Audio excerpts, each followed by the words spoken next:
역사적인 판문점 선언의 의미를 분석해보는 각계의 움직임이 활발합니다. 한반도의 평화적 통일을 위해 노력해온 평화통일연대가 판문점 선언을 분석하는 세미나를 마련했습니다. 이들은 한국 교회의 역할이 매우 중요하다며 평화의 사도로 나설 것을 강조했습니다. 가수이자 연예기획사 대표인 박진영 씨가 구원파 관련 전도 집회를 열었다는 소식이 한 연예 매체를 통해 보도되면서 논란이 커지고 있습니다. 박진영 씨는 자신은 구원파 신도가 아니라며 강력 반발하는 가운데 CBS 취재진이 집회 장소를 직접 가봤습니다. 어린이 주일을 맞아 교회 학교의 현실을 점검해보고 있습니다. 오늘은 교회 학교 현장에서 교사와 학생들의 목소리를 직접 들어봤습니다. 여러분 안녕하십니까? CBS 뉴스입니다. 역사적인 판문점 선언의 의미를 분석해보는 각계의 움직임이 활발합니다. 한반도의 평화적 통일을 위해 노력해온 평화통일연대도 판문점 선언을 분석해보는 시간을 마련했는데요. 참석자들은 특히 한국교회의 역할이 매우 중요하다며 다시 한번 평화의 사도로 나설 것을 제안했습니다. 이순규 기자의 보도입니다. 역사학자인 이만열 교수는 이번 남북정상의 판문점 선언은 남북은 물론 전 세계를 새롭게 연결하는 계기가 된 사건이었다고 평가했습니다. 한반도의 분단은 2차 세계대전과 냉전체제의 결과물인데 이번 판문점 선언으로 인해 휴전체제가 평화체제로 전환하면 2차 세계대전과 냉전체제 역시 종식된다는 겁니다. 2차 세계대전이 남긴 잘못된 유산, 그리고 냉전체제가 남긴 그 잘못된 유산을 한반도의 이 평화체제 설정으로 말미암아 세계사적인 어떤 종료의 의미를 갖게 된다. 이만열 교수는 특히 한반도에서의 완전한 비핵화 부분을 높이 평가하며 한중 관계의 복원은 물론 한미, 한일 관계에도 새로운 변화를 불러일으킬 것이라고 강조했습니다. 평화통일연대 박종화 이사장은 평화 폭발이라는 단어를 사용하며 이번 선언에 대한 놀라움을 표현했습니다. 한반도 주변국들의 환영을 받는 평화 논의는 이번이 처음이라는 겁니다. 주변국들이 이번에 이렇게 반대하지 않는 통일론을 처음 봤습니다. 실튼 좋더니요. 패싱을 안 당하려고 중국, 일본이 노력하는 거 보고 나는 옛날 유럽 경험에서 깜짝 놀랐어요. 그렇다면 한국교회는 한반도 평화를 위해 어떤 준비를 해야 할까? 박종화 목사는 그동안 한국교회는 북한에 대한 인도주의적 지원을 많이 해왔다면서 다시 한번 평화의 사도로 부름을 받아야 한다고 강조했습니다. 미래 통일시대 주역이 될 청소년들을 향한 조언도 잊지 않았습니다. 중고등학생을 대상으로 통일교육을 해온 시민단체 통일드림의 변준희 사무총장은 단순히 지식을 전달하는 수준에서 벗어나 장기적인 관점에서 교육을 실시해야 한다고 조언했습니다. 참석자들은 하지만 판문점 선언이 곧 통일선언은 아니라며 마치 통일이 이루어질 것처럼 말하고 행동하는 건 역시 경계해야 한다고 말했습니다. CBS 뉴스 이승규입니다.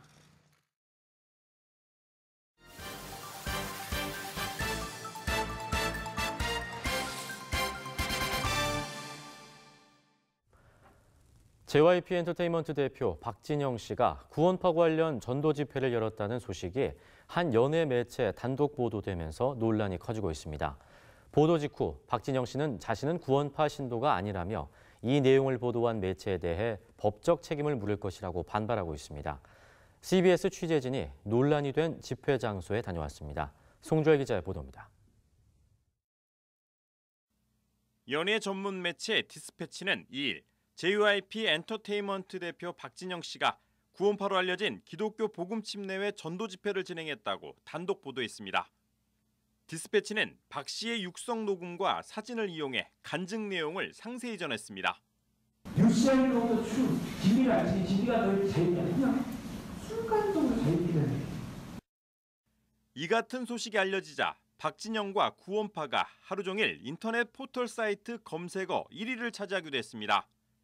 논란이 커지자 박진영 씨 측은 구원파 집회가 아니라 단순 성경 공부 집회였고 자신은 구원파 신도가 아니라고 주장했습니다. 또 해당 매체에게 법적 책임을 묻겠다고 강하게 반발했습니다. 그러나 해당 보도를 접한 이단 전문가들은 박 씨의 발언 내용이 구원파와 흡사하다고 주장하고 있습니다. 특히 박 씨가 자신이 구원파 신도가 아니라고 주장하면서 공개한 간증문을 살펴봐도 정통교회와는 다른 구원관을 가지고 있다고 주장했습니다. 이 구원파에서는 회개와 믿음이 빠진 죄사함을 깨달음으로 구원을 받는다는 거거든요. 예. 그 구원파 교인들의 간증하고 똑같이 히브리서 어떤 구절을 대면서 네. 단번에 영원한 속죄, 영원한 그 죄사함을 받았다 하는 식의 그 구원 간증이 구원파 교인의 간증이다. 취재진이 사건의 진상을 좀 더 자세히 알아보기 위해 박진영 씨가 전도 집회를 연 역삼동의 한 빌딩을 찾아가 봤습니다. 디스패치가 집회 장소로 지목한 건물 지하와 이 카페는 길 하나를 사이에 두고 마주하고 있었습니다. 집회가 열린 일주일 동안 박진영 씨 집회를 목격했다는 한 경비원은 외부에서 볼 수 없게 커튼을 쳤고 밤 10시경에 집회를 마친 것 같다고 말했습니다. 그리고 비슷한 집회가 주변 건물에서 몇 차례 더 있었던 것으로 보인다고 덧붙였습니다. 들여다 볼 수는 없어요. 여기 커튼으로 이거 다 나가요. 안에서. 그래서 이렇게 보질 못해요. 여기서만 하는 게 아니라 이 빈 이렇게 넓은 장소가 있으면은 그런데 이제 빌려서 또 여기 끝나고 딴 데 가서 이렇게 근데 이 주변에서 그렇게 나와요. 취재진이 박진영 씨를 직접 만나 구원파와 관련한 의혹과 집회에 대한 해명을 들어보고 싶었지만 기다려야 한다는 답변만이 돌아왔습니다. 교육을 하셨어요? 저희가 그런 건 말씀 못 드리고요. 네. 저희 다른 건물에도 이렇게 다 계시기 때문에 전달은 해드릴 건데 제가 해드릴 수 있다 없다까지 말씀드리고 전달까지 이게 박진영 씨가 자신은 구원파 신도가 아니라고 강하게 부인하고 있지만 박 씨와 관련한 논란은 당분간 계속될 것으로 보입니다. CBS 뉴스 송결입니다. 어린이 주일을 맞아 교회 학교의 현실을 점검해보고 있습니다. 어제는 어린이들이 줄어들고 있는 교회 학교의 실태를 살펴봤는데요. 오늘은 교회 학교 현장에 나가 교사와 학생들의 목소리를 직접 들어봤습니다. 유영혁 기자입니다. 신나는 찬양에 맞춰 어린이들이 열심히 율동을 합니다. 기도를 할 땐 두 눈을 꼭 감고 집중합니다. 안타까운 점은 이처럼 활기 넘치는 교회 학교가 줄어들고 있다는 사실입니다. 교회가 부흥하던 시절에는 거의 모든 교회에 교회 학교가 있었지만 최근엔 절반 가까운 교회들만 교회 학교를 갖추고 있는 현실입니다. 제가 교사한 지 3년이 됐는데 제가 처음에 왔을 때만 해도 반 학생 수가 한 반에 10명 정도 됐었는데 제가 올해는 5명을 맡고 있거든요. 그러니까 2000년대 초반에는 평균 출석률이 한 50에서 60명 정도였고 지금은 이제 한 30에서 40명 정도로 줄었습니다. 사회적으로 봤을 때 경쟁이 너무 치열한 사회이다 보니까 그런 문제 때문에 이제 뭐 교회 사역이나 교회 예배드리고 하는 거에 좀 약간 전체적으로 이렇게 좀 성령의 불이 좀 줄어들었다는 생각이 개인적으로 좀 들고요. 교역자들은 교회 학교가 다시 부흥하기 위해선 교회뿐만 아니라 가정에서 부모가 더 노력해야 한다고 입을 모으고 있습니다. 아이들이 살아가는 이 삶 가운데 이 1시간의 신앙교육이 아이들의 삶을 변화시킬 수는 없는데 가정에서 그 모든 변화들을 이끌어내야 된다라고 저는 생각을 하고 있어요. 그래서 좀 더 가정교육이 잘 일어나는 거, 가정의 신앙교육이 잘 일어나는 게 좀 우리 교회 교육에서 좀 해야 되는 역할이지 않을까라는 생각을 해봅니다. 일주일 동안 아이들이 말씀을 아무것도 못 듣고 있다가 교회에 와서 말씀을 듣고 가면 굉장히 좀 갭이 크다고 해야 될까요? 부모님과 함께 기도 생활, 말씀 생활, 암송을 하고 나서 오는 아이들은 본인도 뿌듯해하고 교회에서도 더 적응을 하고 즐겁게 신앙생활을 하는 것을 볼 수 있습니다.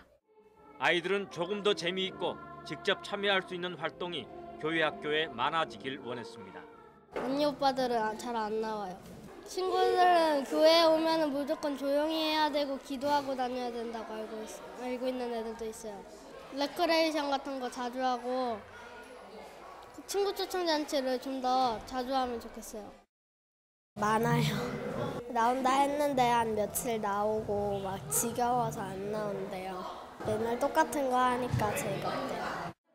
말씀과 신앙 교육이라는 본질을 잃지 않으면서도 아이들의 눈높이에 서서 쉽고 재미있게 다가가려는 노력이 교회와 가정에서 함께 이루어져야 한다는 현장의 목소리에 귀를 기울여야 할 시점입니다. CBS 뉴스 유영혁입니다. 종교인 과세가 시행된 지 어느덧 4개월이 지났습니다. 하지만 일선 교회와 목회자들은 여전히 납세 절차를 제대로 이해하지 못해 혼선을 겪고 있는데요. 이들을 돕기 위해 한국교회법학회가 종교인 과세 이행 사항을 점검하고 앞으로의 대책을 논의하는 시간을 마련했습니다. 이빈나 리포터가 보도합니다. 한국교회법학회가 종교인 과세로 혼란을 겪는 교회와 목회자들을 돕기 위해 종교인 과세 중간 점검 및 설명회를 개최했습니다.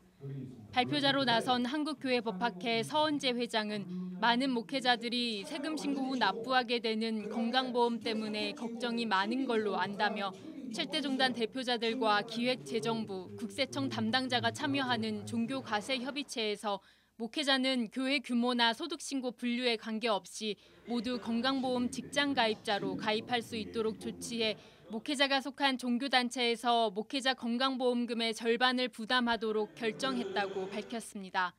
또 목회자들이 종교인 소득신고와 근로소득신고 둘 중 어느 것으로 해도 현재는 근로장려금과 자녀장려금을 지원받을 수 있도록 법이 개정됐다며 다만 종교인들의 경우 근로소득 신고를 해도 근로기준법상 근로자의 지위가 인정되지는 않아 산재보험과 고용보험에 가입할 수는 없다고 설명했습니다. 이는 목회자들이 노동조합을 결성하거나 노동조합에 가입할 수 없다는 뜻이기도 합니다. 국세청 관계자들도 설명회를 찾아와 예상보다 많은 종교단체와 종교인들이 과세에 협조해줘 감사하다며 앞으로도 종교계와의 소통에 힘쓰겠다고 말했습니다. 종교계와 소통을 강화하기 위해서 협의체를 통해서 종교계의 건의사항을 수렴하고 세정에 적극 반영하도록 하겠습니다. 설명회 현장에서는 목회자들이 가장 혼란스러워하는 종교활동비의 비과세 여부도 도마 위에 올랐습니다. 현재 종교활동비에 대한 비과세는 소속 종교단체의 승인을 거치고 결정된 지급 기준과 통상적인 사용 목적에 따라 승인된 금액을 지급해야 한다는 4가지 요건을 모두 충족하면 가능합니다. 종교활동비를 공적으로 관리하고 기록하는 경우는 과세 대상에서 제외된다는 겁니다. 한국교회 종교인과세 공동-TF 전문위원 이석규 세무사는 교회 차원에서 종교활동비에 사용하기 위한 계좌를 별도로 개설해 종교활동비 명목의 금액은 목회자 개인의 계좌가 아닌 종교활동비 계좌로 입금해 사용하는 것이 바람직하다고 제언했습니다. 또 종교활동비 계좌 입금이 불가능해 목회자 개인 계좌로 입금할 경우에는 지출 장부를 만들어 추후 증빙에 대비해야 한다고 덧붙였습니다. 하지만 종교인 과세와 관련해서는 여전히 많은 과제가 남아 있습니다. 목회자의 퇴직금 과세에 2018년 이전에 적립한 퇴직금이 포함되는지에 대한 과세 당국의 입장이 아직 명확하게 정립되지 않은 상태고 한국납세자연맹과 종교투명성센터가 지난 3월 헌법재판소에 제기한 종교인 과세법 이혼 소송의 각하 여부가 아직 나오지 않아 귀추가 주목됩니다. CBS 뉴스 이빈나입니다. 한국기독교연합 여성위원회가 오늘 서울 상도동에 있는 미혼모자 공동생활가정 꿈나무를 찾아 정착금과 아기용품을 전달했습니다. 한기연 여성위원회는 정착금 100만 원과 기저귀와 물티슈 등 200만 원 상당의 물품을 전달하고 사회적 약자를 위한 나눔과 섬김을 실천했습니다. 한기연 여성위원회는 미혼 엄마와 아기의 안정적인 자립과 건강한 성장을 지원하기 위해 4년 전부터 꿈나무를 지원해오고 있습니다. 한편 미혼모자 공동생활가정 꿈나무는 미혼모들이 입소해 2년 동안 거주하며 사회 구성원으로 거듭날 수 있도록 도와주고 있습니다. 이스라엘 건국 70주년 기념식에 하임 호시엔 주한 이스라엘 대사와 이홍구 전 국무총리 등 700여 명이 참석한 가운데 어제 오후 7시 서울 그랜드 하얏트 호텔 그랜드 볼룸에서 열렸습니다. 하임 호시엔 이스라엘 대사는 두 나라 간의 경제 협력이 활발하게 이루어지고 있다며 한국과 이스라엘의 자유무역 협정이 빨리 마무리되기를 바란다고 말했습니다. 하임 호시엔 이스라엘 대사는 문재인 대통령이 역사적으로 매우 중요한 시점에서 한반도와 중동, 전 세계의 평화에 기여하기를 바란다고 덧붙였습니다.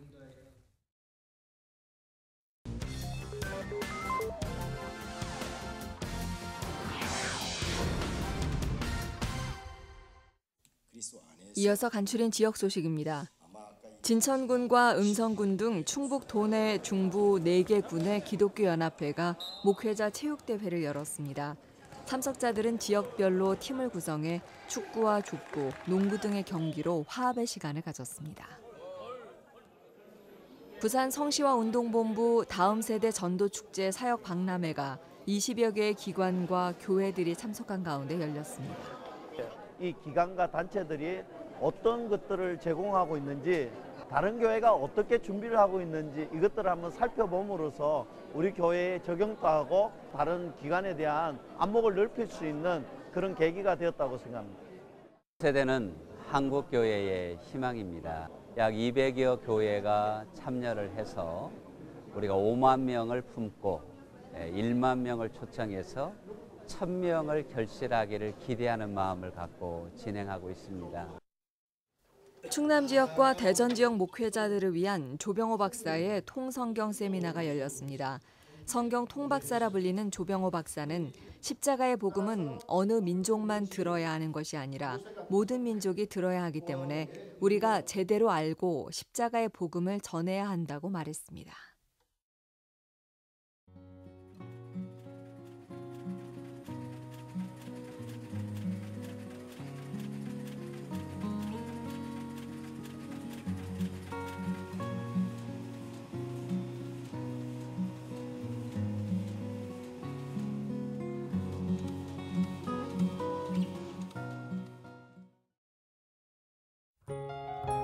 날씨입니다. 내일은 전국이 대체로 맑겠습니다. 아침 최저 기온은 5도에서 12도, 낮 최고 기온은 17도에서 24도로 예상됩니다. 뉴스를 마칩니다. 고맙습니다.